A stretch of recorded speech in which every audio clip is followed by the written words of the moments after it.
just needs to concentrate on his batting. If he's not happy with something, Bangladesh Pakistan test ম্যাচের রোমাঞ্চটা হয়তো আগের দিন বাড়িয়ে দিয়েছিল লিটন ও মোহাম্মদ রিজওয়ানের মধ্যকার সেই কথা কাটাকাটিতে।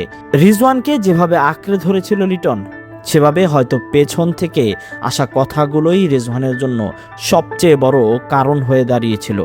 তবুও যেন নিজের মনোযোগ ধরে রেখেছিল মোহাম্মদ রিজওয়ান। তবুও লাভ হয়নি যে বেশ, সেটা তো বলাই যায়।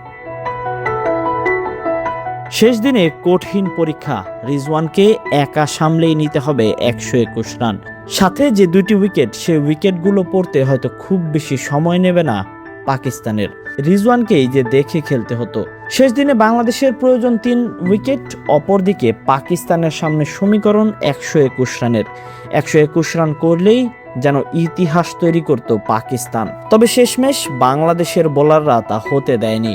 তাইজুল একাই নিয়েছেন পাকিস্তানের 6টি উইকেট। শেষে যে উইকেটের দরকার ছিল সেটাও যেন এনে দিয়েছেন তিনি। সাজিদ খানের উইকেটের পর পরবর্তী ওভারেই শরীফুলের দুর্দান্ত কামব্যাক, তাতেই যেন বাংলাদেশ সিরিজ নিশ্চিত করে 2-0-তে।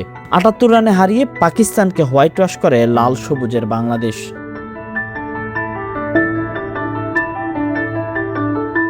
ইতিহাসে এখন পর্যন্ত 83টি টেস্ট সিরিজ খেলেছে বাংলাদেশ। তবে একাধিক ম্যাচের সিরিজ কখনোই একই প্রতিপক্ষকে দুবার হোয়াইট ওয়াশের স্বাদ নিতে পারেনি। এমনকি প্রিয় প্রতিপক্ষ জিম্বাবুয়ের বিপক্ষেও নয়। সে কীর্তিটা প্রতিপক্ষ গড়েছে বাংলাদেশ পাকিস্তানকে বেছে নিয়েই। 2024 সালের পর 2026 সালের সিরিজেও বাংলাদেশের কাছে হোয়াইট ওয়াশ হয়েছে ম্যান ইন গ্রিনরা। নাহিদ রানা, শরীফুল, তাইজুল বাংলাদেশকে জেতাতে যেন নিজেদের পুরোটাই দিয়েছেন। বাংলাদেশও এখন জানে তাদের কি করতে হবে টেস্টে বড় একটি সফলতার আশাই এখন বাংলাদেশ ক্রিকেট দল করবে। ভক্তরাও হয়তো আশা বুনবে, তবে সেই আশা পূরণ করতে পারবে কিনা ক্রিকেটাররা, সেটাই সামনে দেখার অপেক্ষা। Tahsin Ahmed, BD archive.